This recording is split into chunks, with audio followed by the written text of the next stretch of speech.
Benjamin Franklin once said, "Tell me and I forget. Teach me, I may remember. And involve me and I will learn."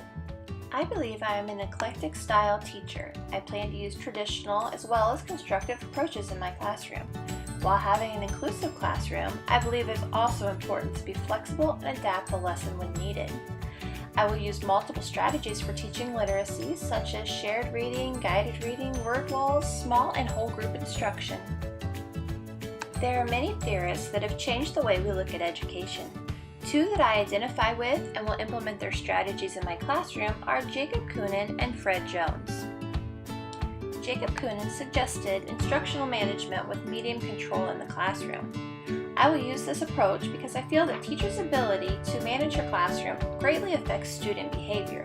By using smoothness, nonverbal cues, and also withedness, knowing what's going on in your entire classroom, I'll be able to introduce a new topic and minimize behavior issues.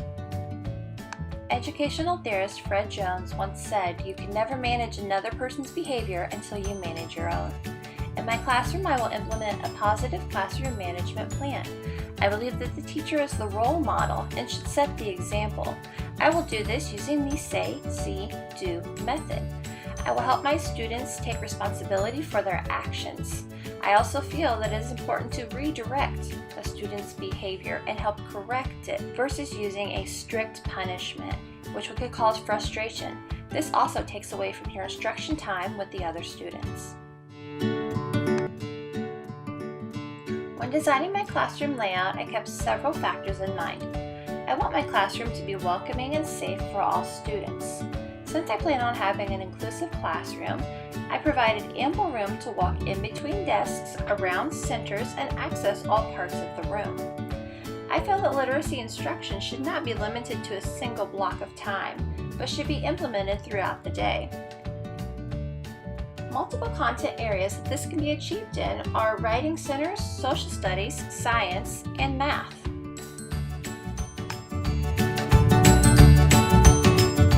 Assessing students' knowledge will occur quite often.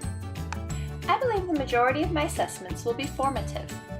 It will be as simple as a post-it note in a student's folder or a quick one-on-one conference at my desk to check students' understanding of a concept. This type of assessment allows me to check my own teaching strategies, modify my lesson, and reflect on what I would do differently the next time. All students have different learning styles, developmental levels, and abilities. I plan on using scaffolding as well as differentiated instruction while teaching literacy. I plan on previewing text, having whole group and small group discussions, having vocabulary that ties to the story, building upon students' prior knowledge, setting individual goals, target specific goals, and build upon their strengths, and to be empowered in the learning process. My role as a teacher is to set the tone, to be a model for the class, to provide consistency in my procedures, intentional instruction, and provide opportunities for my students to learn and grow. I will be a participant as well as an observer. My students will be actively engaged in the classroom.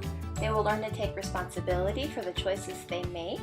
They will participate, learn from their peers, and follow the expectations that have been set for the class. Reading is an essential skill to be successful in school. Intentional literacy programs in our classrooms will help build students' vocabulary, expand their knowledge, improve their understanding. It also boosts creativity and increases their social skills. By being intentional with our literacy experiences, as well as setting goals for each student, we're providing them with the skills they need to succeed.